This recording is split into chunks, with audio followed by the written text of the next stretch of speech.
Par contre, moi, de mon point de vue, si le film montre, si on voit le film en disant il montre un harki tortionnaire, on doit aussi dire qu'il montre que tous ne l'ont pas été. Et je suis désolé, mais voilà, la réalité de l'histoire, elle est aussi celle-là. C'est que y a pas de, c'est pas une histoire en blanc et noir. C'est une histoire plus compliquée que ça, parce que ce sont des événements de guerre, et les événements de guerre, souvent, c'est le révélateur de parts très sombres de la nature humaine, et cette nature humaine, elle s'est exprimée de façon parfois sombre et parfois violente des deux côtés. Je voulais juste dire par rapport à... Une dernière chose, c'est que je suis d'accord avec vous, il y a encore une histoire qui n'a jamais été racontée, c'est celle des camps. Oui. Et ça, c'est une histoire qui manque dans le cinéma français. Voilà, bon, moi, j'ai une amie qui est une fille de harki qui travaille sur un scénario où elle raconte cette période de sa vie qu'elle a vécue, son enfance et son adolescence dans les camps. Et j'espère qu'elle réussira à faire ce film, parce qu'en effet, c'est un film nécessaire et qui manque. Je voulais juste dire, par rapport aussi à ce que monsieur disait sur l'importance historique, bien sûr, du film et du témoignage, et aussi le cinéma. Et finalement, ce que vous dites sur cette part grise, voilà, tellement douloureuse, tellement ambiguë, tellement poreuse, je crois que c'est la force du cinéma, c'est que le film va au-delà de ça pour moi. C'est-à-dire c'est un film qui parle en tout cas de l'ambiguïté de la guerre. Au-delà. Alors bien sûr, mais je trouve que ce film a cette dimension universelle que je pense, pour moi, un bon film, et le cinéma amène à partir d'un fait historique. Et pourquoi vous avez fait ce film aujourd'hui aussi? Je crois qu'un cinéaste qui se penche sur le passé, mais qui fait un film au jour d'aujourd'hui, nous parle aussi d'aujourd'hui. Donc je crois que finalement, toute cette ambiguïté qu'on voit dans ce film, tout ce gris, il se passe encore aujourd'hui dans d'autres conflits. Il s'est déjà passé, et je trouve que c'est la force du cinéma, et que personnellement, moi, je trouve que c'est aussi la beauté de ce film. Parce qu'il part de l'humain, il ne parle pas des idées, il parle de ce que les hommes ont vécu. Et c'est des parcours d'individus que vous nous présentez. Et c'est pour ça que c'est quelque chose d'assez universel. Tout individu dans une guerre, c'est n'importe quel... C'est ce que vous disiez, madame. On part de quelque chose qui est l'humain, et on ne part pas d'idées générales pour faire voilà, un discours idéologique, etc. Et on voit bien avec votre film que ce sont les hommes qui font l'histoire, mais qui ne savent pas l'histoire qu'ils font. Pas de moi, oui. Mais vous avez raison de dire que c'est en termes d'individus que les choses sont racontées. Ce sont des individus, voilà. Et ils ont des comportements qui sont les leurs. Or, aujourd'hui, effectivement, on a une façon de regarder qui est d'emblée généralisante. Les harkis, c'est une seule masse de gens, ce sont tous des traîtres. Du point de vue pied noir, les indépendantistes, ce sont tous des égorgeurs. Et en fait, les choses sont pas aussi basiques. Sont beaucoup plus compliquées que ça. Je voudrais poser une question à l'historien plutôt.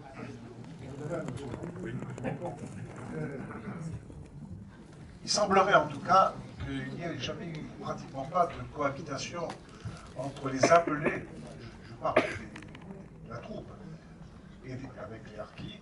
On voit ici des officiers, mais on ne voit pas du tout d'appelés. Est-ce que vous pourriez m'éclairer à ce point de vue? Alors moi j'aurais une réponse à faire du point de vue du film, mais tu peux répondre d'abord.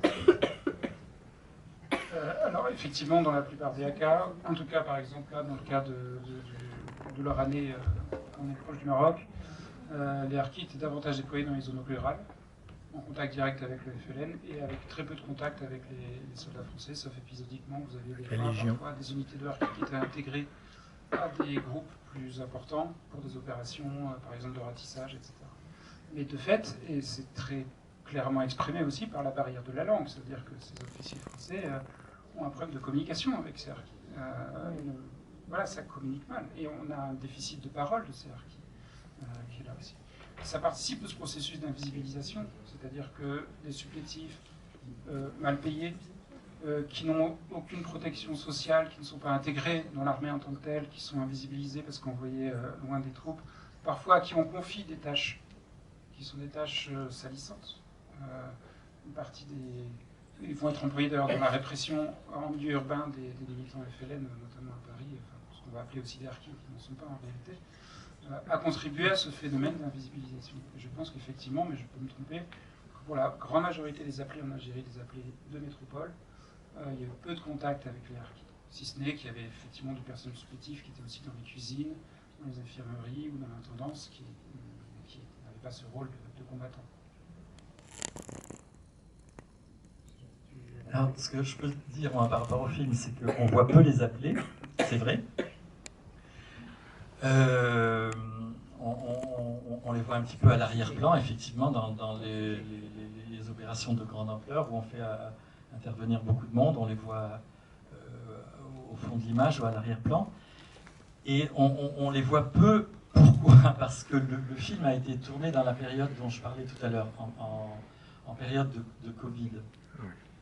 Et c'est-à-dire, pendant toute sa préparation, c'était une période extrêmement compliquée. C'est-à-dire que, si vous vous en rappelez, tous les gens qu'on a dû faire venir au Maroc, l'équipe française, belge, les comédiens français, belges et algériens, il a fallu pour tous leur faire avoir 2 rendez-vous de vaccination à une époque où c'était très compliqué d'avoir des rendez-vous de vaccination parce que c'était nécessaire pour rentrer au Maroc. Et ça a été permanent pendant tout le film. Tout a été extrêmement compliqué.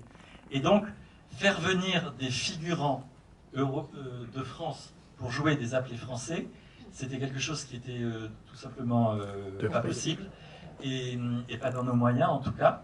Mais il y a une scène du film où il fallait des figurants pour jouer des appelés français. C'est la scène du film où les harkis sont désarmés, parce qu'évidemment, ils ne pouvaient pas être désarmés par d'autres harkis. Donc, pour cette scène, tous les figurants qu'on voit dans cette scène qui figurent des appelés français sont en fait des Marocains qu'on a cherchés là-bas, puisque même au Maroc, même sur cette période, on ne trouvait pas de jeunes gens de cet âge-là venus en tant que touristes pour faire du surf. Et donc, il a fallu trouver des Marocains qui puissent passer à l'image pour des appelés venus de France. Et ça a été un travail assez énorme et qui était nécessaire pour cette scène, mais qu'on n'a pas pu reproduire pour d'autres. Une dernière question peut-être?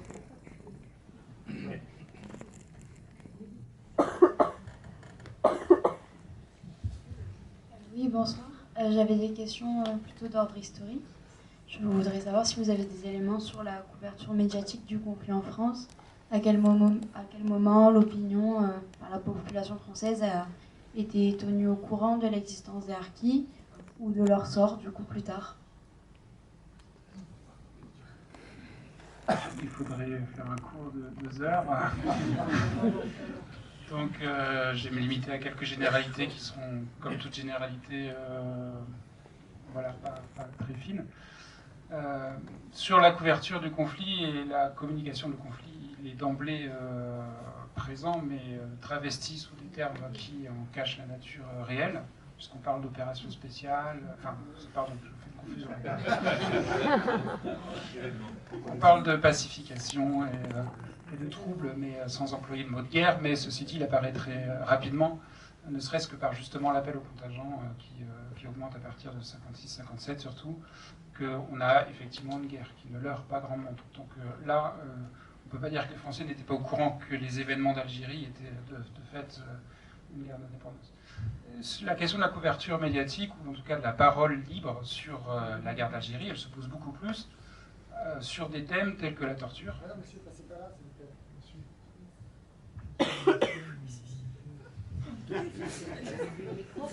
Donc ça passe surtout sur des thèmes tels que la torture qui commence à dénoncer à toute fin des années 50, qui va véritablement faire l'objet d'une censure. Attendez, monsieur, attendez votre tour, s'il vous plaît. Laissez passer. Une censure extrêmement forte, merci. Et cette censure, je tiens juste à terminer là-dessus, se poursuit après la guerre d'Algérie, si bien que tous les premiers films, qui sont en grande partie des documentaires, sur la guerre d'Algérie, mais aussi des fictions, vont être quasiment systématiquement censurés ou interdits de projection. C'est le cas de la bataille d'Alger de Gilles Condé. C'est le cas de toute une série de documentaires qui ont lieu pendant la guerre d'Algérie. Alors, théoriquement, en 1963, la censure est levée, mais dans les faits, il y aura une sorte de silence très long. Même des films, on en parle tout à l'heure à part, mais même des films tels que Avoir 20 ans dans les OS, qui sort en 1971, sauf erreur de ma part, ne sera réellement projeté que beaucoup plus tard. Oui, dans les années 80.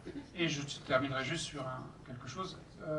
Un ouvrage d'une collègue, qui est aussi une amie, Raphaël Branche, qui a écrit un ouvrage très récemment qui s'appelle « Papa, qu'as-tu fait en Algérie ?», qui aborde précisément la question de la difficulté de la transmission de l'expérience, y compris aux enfants et aux proches de gens qui ont été en Algérie, mais qui se sont trouvés face soit à une difficulté personnelle de parole, soit à une absence de réception de cette parole.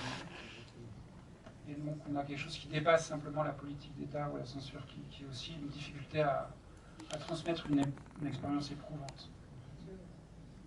Monsieur, bonjour, je me présente, je suis un homme qui a fait la guerre d'Algérie. Je suis arrivé en Algérie, j'avais 20 ans et un jour. Pardon, voilà, excusez-moi. J'ai fait la guerre d'Algérie dans l'armée de l'air française, j'étais pilote de chasse. Je suis arrivé en Algérie à 20 ans moins un jour. Autrement dit, je n'avais pas une culture politique extrêmement développée, je n'avais fait que travailler dans ma vie, travailler des études, etc. Et je dois dire que j'ai eu, moi, affaire aux harkis, et en particulier aux harkis qui étaient les commandos de chasse, comme a parlé le monsieur. C'était des hommes qui étaient souvent des anciens félagas, et qui étaient anciens félagas tout simplement parce qu'ils avaient été raflés par l'armée de libération nationale pour devenir des opposants à la France. Et donc ces gens-là, ces harkis, moi j'en ai connu quelques-uns. C'était des hommes qui se sont battus pour la France. Je pense notamment au commando Georges, vous connaissez peut-être ça, monsieur? Oui, je connais. D'accord. Georges, c'était justement un des commandos composés quasiment. Le commando Georges était absolument magnifique, parce que Georges, c'était le prénom d'un capitaine de l'armée de terre française qui avait fabriqué ce commando en quelque sorte. Et il était le seul Français avec des gens qui étaient opposés à lui quelques semaines ou quelques mois avant. Autrement dit, il prenait quand même de sérieux risques. Mais en fait, il n'en a pas couru, parce que tous ces Algériens qui avaient été dans l'ALN, dans le FLN, étaient très contents d'être dans l'armée française. Et moi, je peux vous dire, j'ai eu l'occasion au combat de connaître le commando Georges. Je peux même vous dire que j'ai fait un appui-feu avec eux, parce qu'ils étaient en très mauvaise position. Parce qu'ils étaient partis pour une mission de 1 mois, comme la plupart des commandos. Et ils partaient sur le terrain, et puis on n'entendait plus parler d'eux, ou pratiquement plus. Et ils étaient à la recherche je dirais, d'objectifs. Et donc ces commandos algériens, eh bien, il y en a beaucoup du commando Georges qui étaient décorés de la Légion d'honneur. La Légion d'honneur, généralement, c'est réservé aux officiers. Et on avait des caporaux et des sergents des commandos Georges qui avaient la Légion d'honneur. Et ces gens ont été absolument admirables, et je tiens à le dire aujourd'hui. Et je les remercie. Malheureusement, ils ont eu un sort bien triste, parce que je ne sais pas si tout le monde le sait, mais après le 19 mars 62 qui a fait la fin de la guerre, ils ont été évidemment extrêmement attaqués par les autres Algériens, en quelque sorte, qui avaient gagné cette guerre. Enfin, gagné façon de parler, ils avaient gagné sur une façon politique. Parce qu'en réalité, au point de vue militaire, ils étaient foutus. Ouais. Mais bon, la politique étant ce qu'elle est, le général de Gaulle a préféré se débarrasser de l'Algérie pour des raisons qui lui appartiennent. Et donc, ces commandos, eh bien, je peux vous le dire aujourd'hui, je ne l'ai pas vécu, mais je l'ai lu, ils ont été tués en les mettant dans de l'huile bouillante. Et ceci est un élément exact. C'est ce qui est raconté. Je peux dire quelque chose sur le commando Georges quand vous aurez terminé? Oui, je vais finir. Et donc, ces gens-là ont été littéralement assassinés dans les pires conditions. Et je dois dire que la guerre d'Algérie, certains historiens ont dit que c'était probablement une des guerres les plus violentes que la France ait jamais connues, quelles que soient les époques. Les guerres civiles, hein. Parce que c'était une horreur totale. Moi, je peux vous dire aujourd'hui que, par exemple, quand l'ALN, parce que vous avez dit, monsieur, que tout le monde n'était pas des salauds dans la rébellion. Moi, je peux vous dire que oui, il l'était. Oui. Parce que je l'ai vécu, monsieur. C'est un point de vue. Je l'ai vécu. Je peux vous dire, par exemple, que quand il s'attaquait à des fermes, Monsieur, on va pas avec des Français, eh bien, ça se terminait par des femmes enceintes qui se retrouvaient avec le ventre ouvert et le bébé à côté par terre. Vous étiez là pour les bombarder, non? Pardon? Philippe, est-ce que tu peux répondre, monsieur? Vous disiez? Monsieur, je suis désolé, mais on va... Philippe va vous J'ai entendu répondre. parler de bombardement. Monsieur, Philippe va vous répondre, mais vous ne pouvez pas occuper toute la soirée. Merci. Vas-y.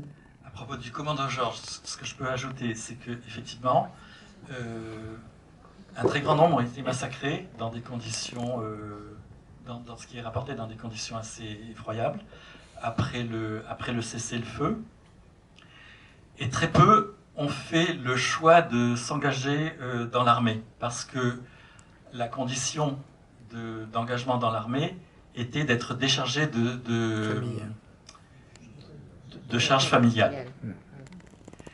Et il y a un rapport qui est établi par un officier qui a supervisé ce commando, qui contient cette phrase qui dit que effectivement il y a très peu d'engagement dans l'armée, parce que la sollicitude du commandement qui se porte sur les combattants ne peut pas se porter sur les familles, parce que les familles sont considérées comme trop nombreuses et trop inadaptables pour être transplantées en métropole. C'est ce qui a fait donc qu'effectivement on a mis les gens dans une situation où, après tout ce qu'ils avaient fait, comme, que vous avez décrit, dans le sens de la victoire de la France, on les a mis dans une situation où, en fait, on leur offrait le choix de venir en France, mais sans leur famille, qu'ils laissaient sur place. Voilà, pour... qui aurait été exécuté. À propos du commando Georges. Merci à vous. Merci Philippe, merci François. Merci aussi à tous les témoignages. En tout cas, c'est un film fort et forcément avec des témoignages forts. Je crois que c'est aussi pour ça qu'il y a du cinéma. Voilà, c'est pour que la parole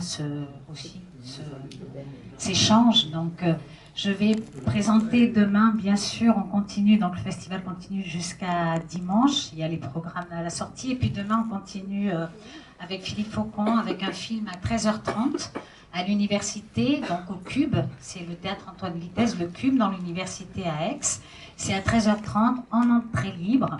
Et c'est le film La Petite Femelle. Et nous aurons après une rencontre, un long moment de cinéma avec Philippe demain. Un grand merci parce qu'en tournée, c'était beaucoup de dates. Et voilà, merci Philippe de rester 2 jours. C'est un beau cadeau que tu fais au festival. Merci François. Et merci à vous, public et étudiants. Et bien sûr, les étudiants, vous êtes tous invités au festival quand vous voulez. Merci Franck.